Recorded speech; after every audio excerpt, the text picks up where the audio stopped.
I love this question, and it's so crazy to me because this past week, I well, actually, like, all of September, really, I've really been overwhelmed with online school as well as trying to maintain, like, this presence on social media, and although it didn't start off to be something of, like, gaining more followers and all that, I have started to slip into, like, I guess, the instant gratification part of social media, where if my magazine is not growing, then my attitude and my, like, emotions also stop, like, feeling Mhm. that high, you know?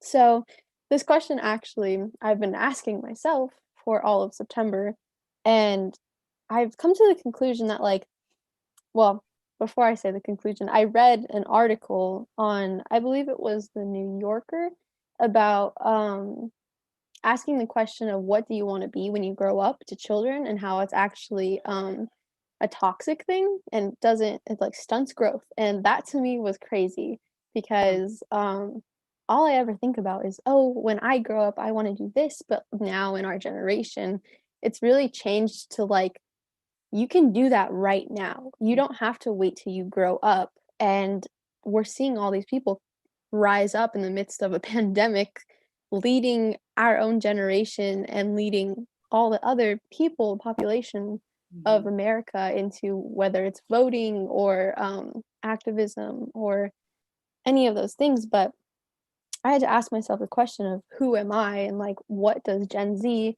what does that label even mean to myself? Like, am I letting that label control me? Who do I want to be in the sea of this generation? What do I want to bring out and help it grow to be? And I just really thought about like the beauty of not having the answer.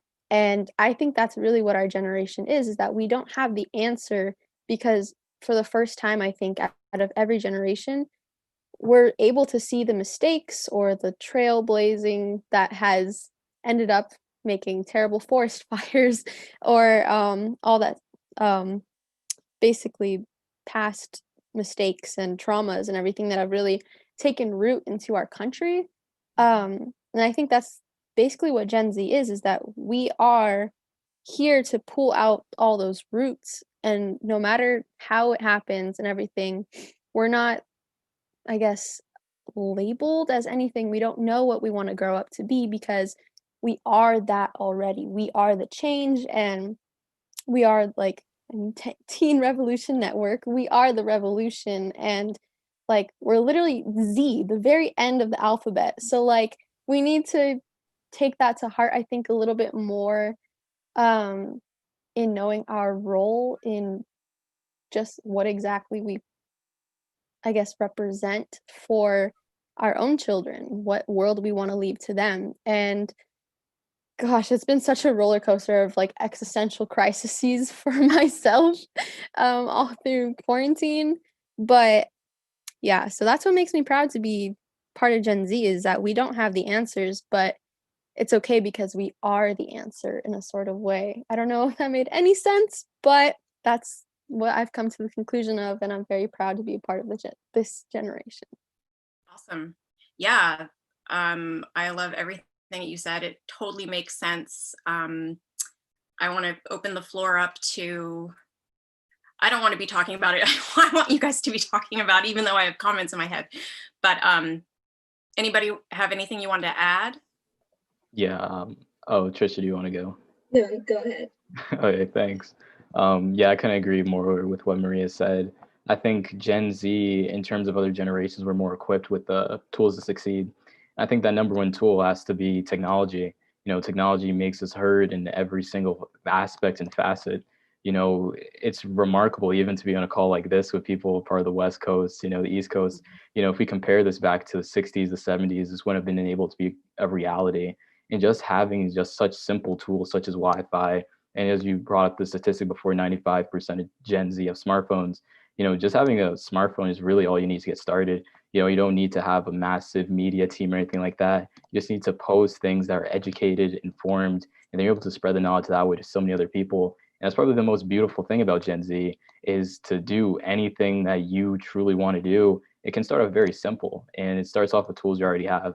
You know, I think a lot of the answers that we're looking for are already within us. And I think that's the most beautiful thing about Gen Z. Awesome. Trisha? Yes, if I could describe Gen Z in 3 words, it would probably be interconnected, determined, and creative. I think what sets our generation apart from any other generation in the past is that we're very progressive, we're broad-minded, we're open and diverse. There are so many qualities about us that are so prominent that just haven't existed in the past or haven't been as evident in the past. And I think the best thing about this is that there are so many issues in the world right now. We're in the middle of a pandemic, forest fires, climate change, racial inequity, gender inequality.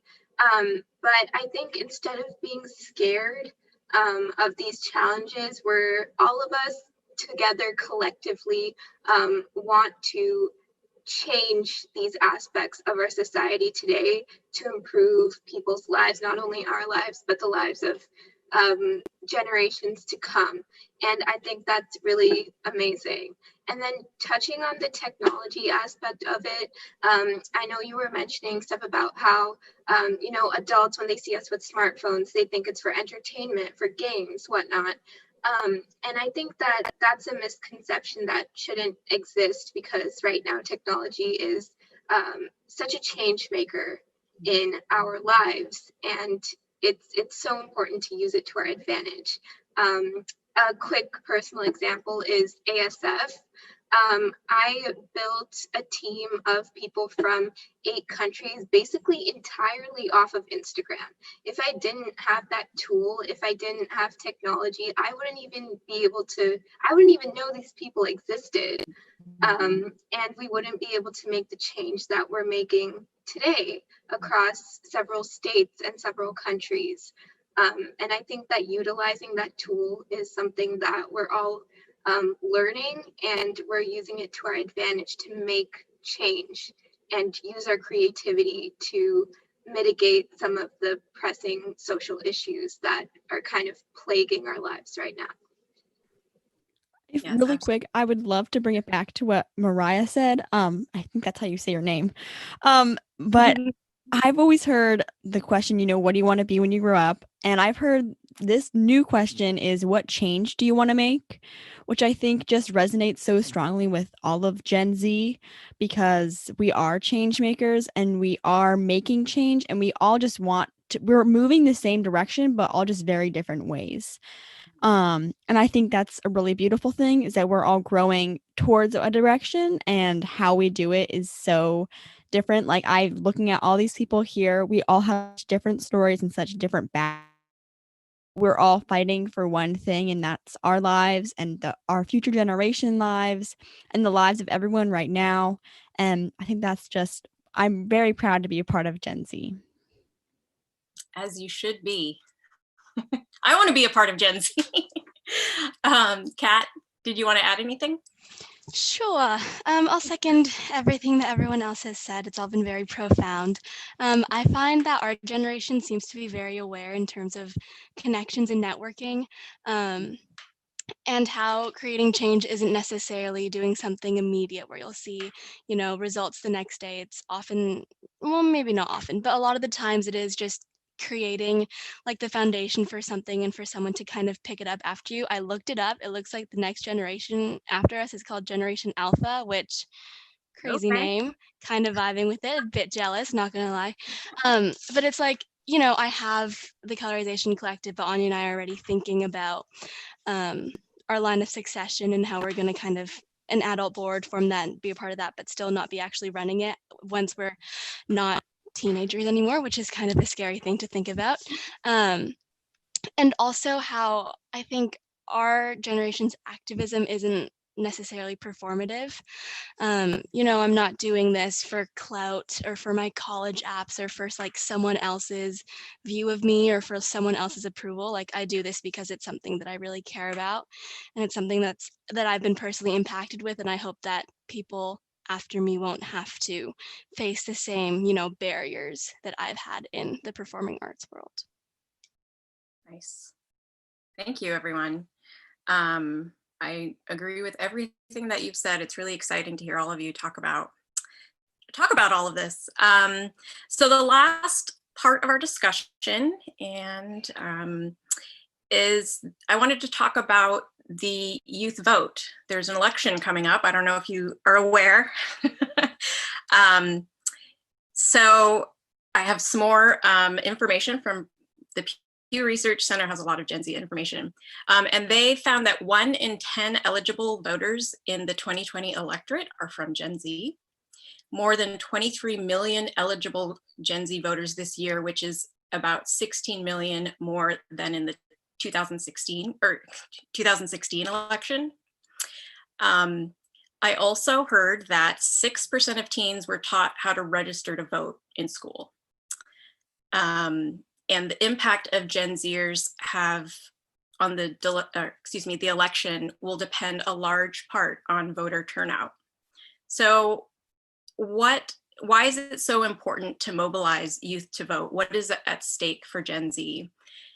And what would you tell your peers who think their voice doesn't matter or that they don't know enough about politics?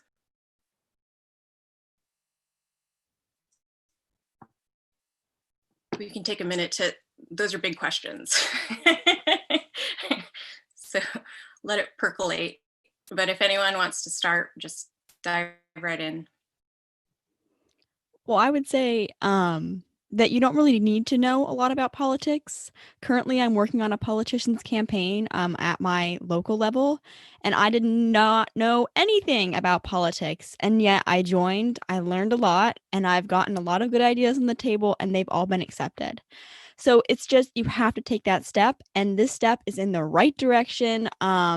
Everything is at stake. If you're questioning what's at stake, it's everything. From healthcare to rights, like human rights, like things that we all deserve are at stake, which they shouldn't be. And this election is crucial. No matter who you are, this is going to affect you. And maybe you don't know what it's going to look like, but it will look scary if you don't help out in the election, and you can help out simply by voting. It is pretty simple, and if you need any help, they have it all online. There are so many resources out there, and that's why the internet is so amazing, because it can help you register to vote. You can have someone call you in your native language so that you can understand what is happening. There are so many resources, and your vote most definitely counts. Last year, I don't remember the numbers, but Hillary lost by just a couple votes, like 5 or 6. I don't really remember. But she lost because there wasn't that many more votes. So every single vote counts. And you can think it like, what if nobody voted? Then there would be no votes, So we have to start from somewhere. So please vote. And you can register to vote in some states. I think Washington especially. When you're 16, you can pre-register. So very important information. Awesome. Thank you.